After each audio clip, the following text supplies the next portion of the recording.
Bapak Ibu Guru SMP Negeri 20, salam sejahtera. Pertemuan kita kali ini, kita akan bahas tentang produksi video pembelajaran.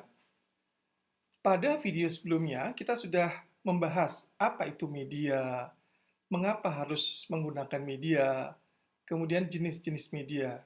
Dan ingat, di dalam membuat media, syaratnya harus visuals, yaitu visible, mudah dilihat, menarik, sederhana, bermanfaat, benar, sah, dan terstruktur.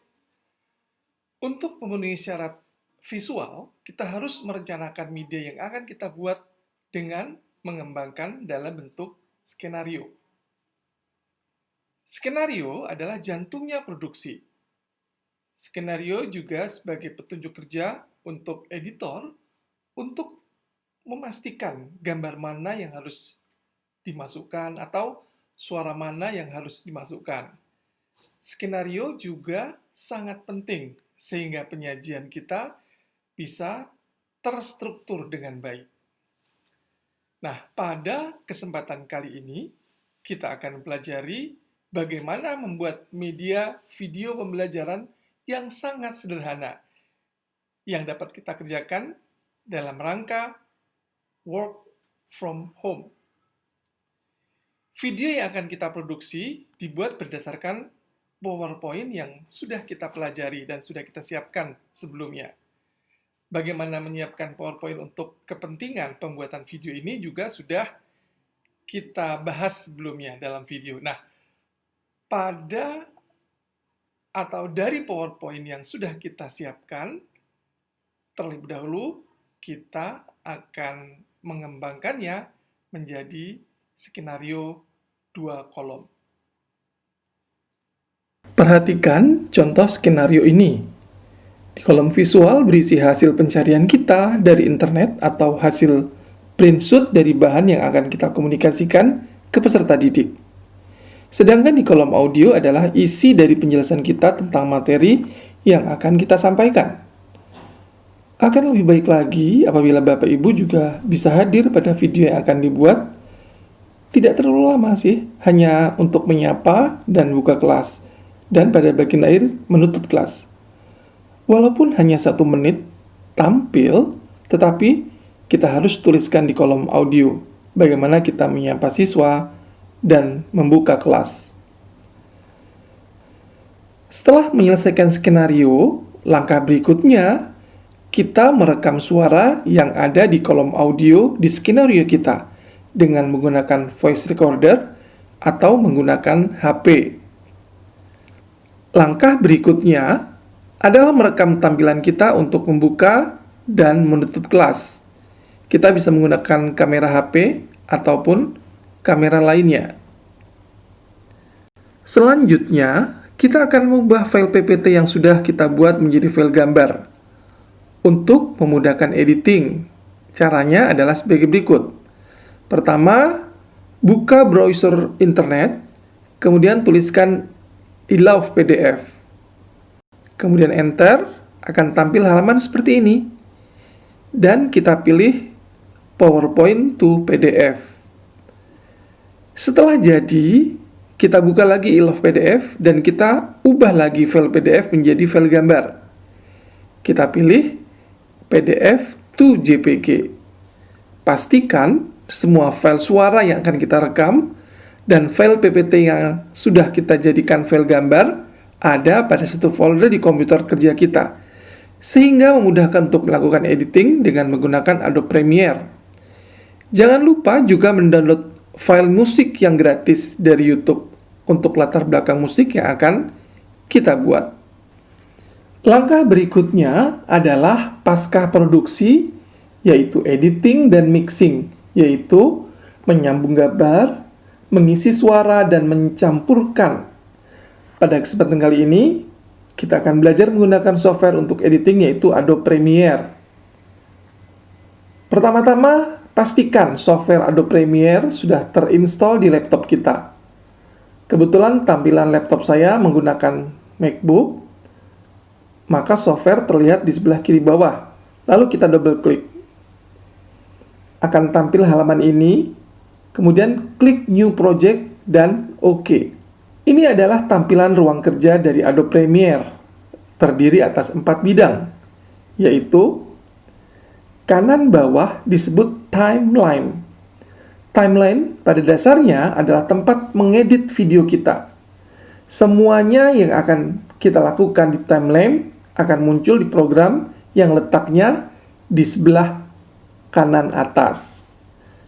Pada program akan melihat video yang akan kita edit. Kemudian sebelah kiri bawah disebut project. Di sini adalah tempat kita di mana video-video kita dan musik kita atau audio kita akan ditampilkan setelah diimport.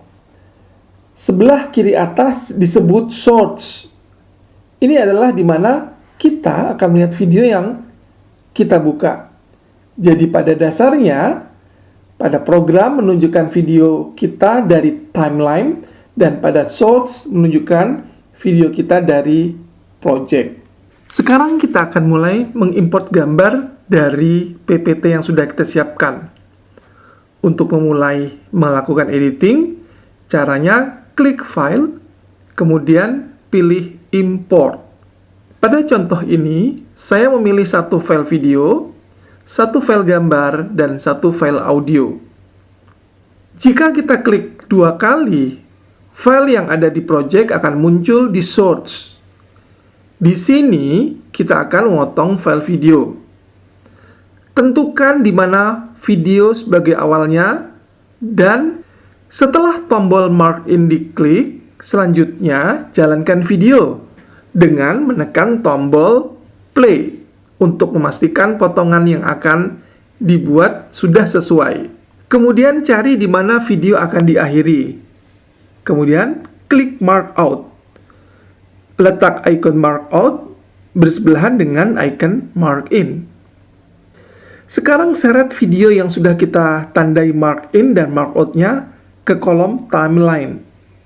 Nah, persegi panjang yang ada di sebelah timeline ini adalah video kita. Sekarang kita akan mencoba menambahkan file lain berupa gambar. Caranya sama, klik 2 kali pada file yang akan digunakan. File akan berpindah ke source. Kita pindahkan file gambar ke timeline dengan mengarahkan kursor ke tanda minus, dan akan keluar tulisan dark video only. Apabila kita masukkan jenis file lain, dalam kasus ini file berupa gambar misalnya, maka kalau di play ukurannya akan menjadi besar dan tidak simetris dengan frame sebelumnya. Untuk itu, kursor kita arahkan ke file gambar yang ada di kolom timeline, kemudian klik kanan, lihat ke bawah, dan pilih skala to frame size. File sudah berpindah ke timeline, kita coba play dengan mengklik tombol play pada kolom program. Karena yang kita masukkan file gambar dan tidak ada suaranya, maka kita akan masukkan suara pada gambar. Caranya sama, yaitu dengan mengklik 2 kali pada file suara yang akan kita gunakan. Kemudian kembali tekan mark in dan mark out pada suara yang akan kita gunakan. Pindahkan file suara yang sudah kita pilih ke timeline dengan cara yang sama, yaitu mendrag file suara dan tarik ke timeline. Masukkan file ketiga berupa file video untuk menutup program. Caranya sama seperti langkah sebelumnya. Hal terakhir adalah transisi. Arahkan kursor ke efek dan pilih transisi. Di sini akan kita dapatkan banyak transisi yang dapat digunakan. Tinggal seret dan tempatkan di antara 2 klip untuk menambahkan efek. Kita sudah mencoba 4 file. Selanjutnya, klik file, kemudian export, dan pilih media. Dalam contoh ini, file diberi nama coba dan folder bahan SMP. Kemudian, ubah format menjadi H264. Di tab video, klik mark source. Lihat ke bawah dan ubah match source. Lihat ke bawah dan ubah bitrate encoding ke CBR. Kemudian ubah target bandwidth ke 10. Di tab audio ini, ikuti seperti yang ada di layar saya. Lalu, klik ekspor. Demikian pembahasan kita kali ini tentang bagaimana membuat video pembelajaran. Memang sangat sederhana, hanya dari PowerPoint dan suara yang kita rekam, karena keterbatasan waktu. Sampai jumpa pada program berikutnya.